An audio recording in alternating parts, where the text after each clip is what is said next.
Have you ever heard of a general who struck such fear into the heart of an empire that for centuries, mothers would scare their children by saying his name? Hannibal is at the gates. This wasn't just a boogeyman. This was the story of Hannibal Barca, the Carthaginian commander who almost brought the mighty Roman Republic to its knees. Today, we're diving into the epic tale of one of history's greatest military minds. Let's set the stage. The 3rd century BCE. The Mediterranean is a chessboard, and the two superpowers are Rome and Carthage. They'd already fought one brutal war, the First Punic War, which Carthage lost, ceding Sicily to Rome and paying a hefty price.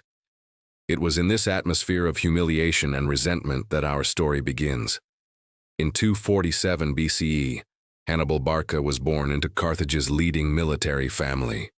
His father, Hamilcar Barca, was a renowned general himself.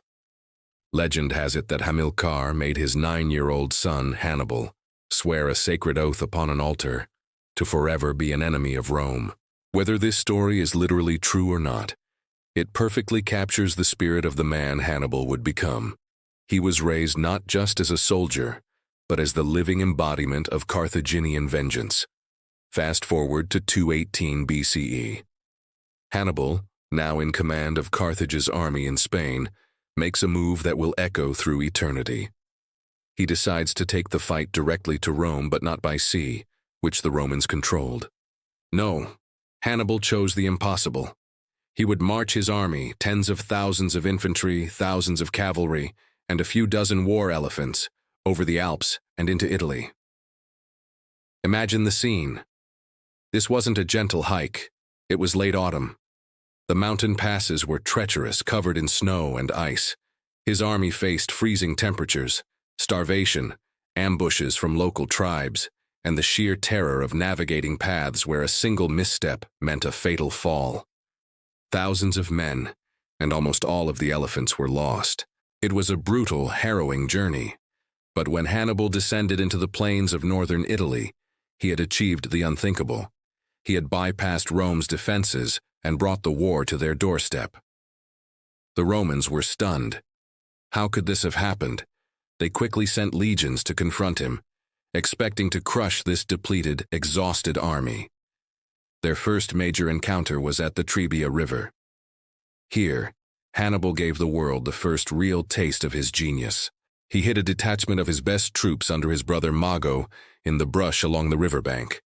Then, he sent his Numidian cavalry to harass the Roman camp, luring them out.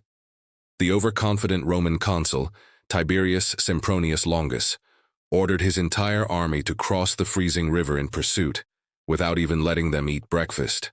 Once the Romans were engaged with Hannibal's main force, cold and hungry, Mago's hidden troops burst from their ambush and slammed into the Roman rear.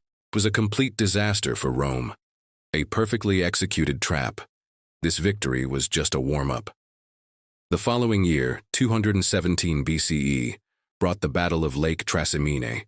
This time, Hannibal chose a narrow path between the lake and a line of hills. He knew the new Roman consul, Gaius Flaminius, was impetuous and eager for a fight. Hannibal marched his army along the path, then hid his entire force in the wooded hills overlooking it. As the Roman legions marched into the defile, thick morning fog rolled in from the lake, completely obscuring their vision. They had no idea they were walking into the largest ambush in military history. When the entire Roman column was trapped, Hannibal gave the signal. His forces descended from the hills, blocking the entrance and exit, and crashing down on the Roman flank. The Romans were caught completely by surprise, unable to form a battle line. It wasn't a battle, it was a slaughter. In just a few hours, an entire Roman army was annihilated. The road to Rome now lay open. Panic gripped the city. They appointed a dictator, Quintus Fabius Maximus, who adopted a new, frustrating strategy. Known as the Fabian strategy, he refused to face Hannibal in a direct battle. Instead, he shadowed Hannibal's army, harassing his supply lines and picking off small detachments. He became known as the Cunctator, or the Delayer.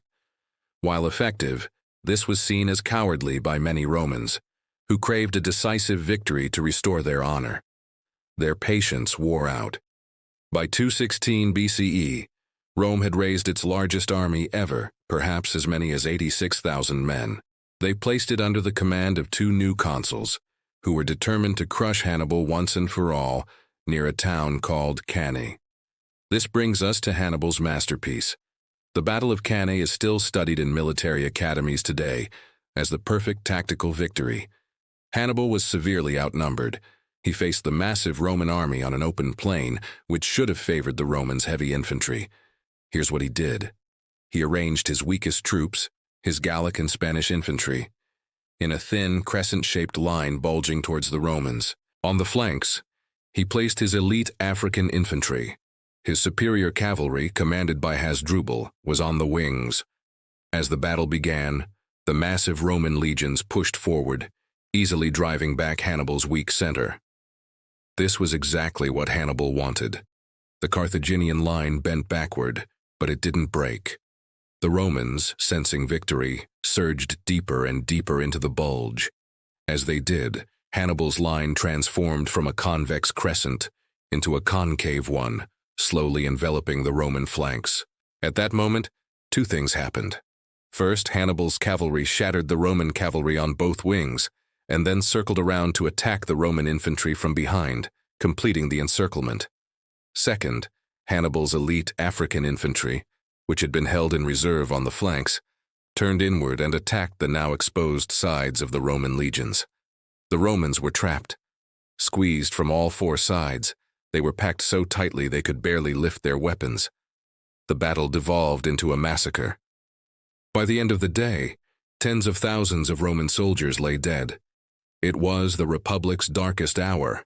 After Cannae, it seemed like nothing could stop Hannibal. Southern Italy defected to his side. But here's the crucial twist. Hannibal never marched on Rome itself. Why? Historians debate this endlessly. He lacked siege equipment, his supply lines were stretched thin, and he likely hoped Rome's allies would abandon her, forcing a surrender. But the city of Rome and its core allies did not break. For the next decade, Hannibal rampaged through Italy, a king without a crown, a general without a final victory. The Romans, having learned their lesson, reverted to the Fabian strategy, avoiding direct confrontation and slowly, painfully, grinding him down. They took the fight back to Spain and eventually to Africa itself, threatening Carthage directly. This forced Hannibal's recall in 203 BCE to defend his homeland. Finally, in 202 BCE, at the Battle of Zama, Hannibal faced his ultimate rival, the Roman general Publius Cornelius Scipio, later known as Scipio Africanus. Scipio had studied Hannibal's tactics for years. He devised a counter for Hannibal's elephants and used his own cavalry to mimic Hannibal's success at Cannae. For the first and only time, Hannibal was decisively defeated in a major battle.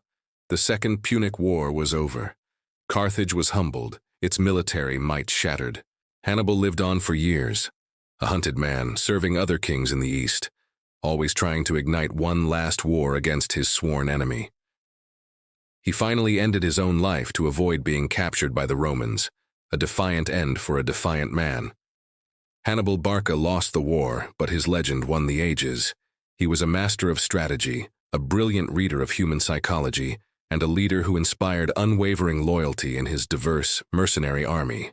He crossed the Alps, brought Rome to the brink of collapse, and in doing so, created a story of audacity and genius that continues to captivate us more than 2,000 years later.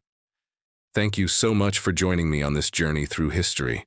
If you enjoyed this video, please hit that like button, subscribe to the channel, and ring the bell so you don't miss our next adventure. Let me know in the comments which historical figure you'd like to see covered next. Until then, stay curious.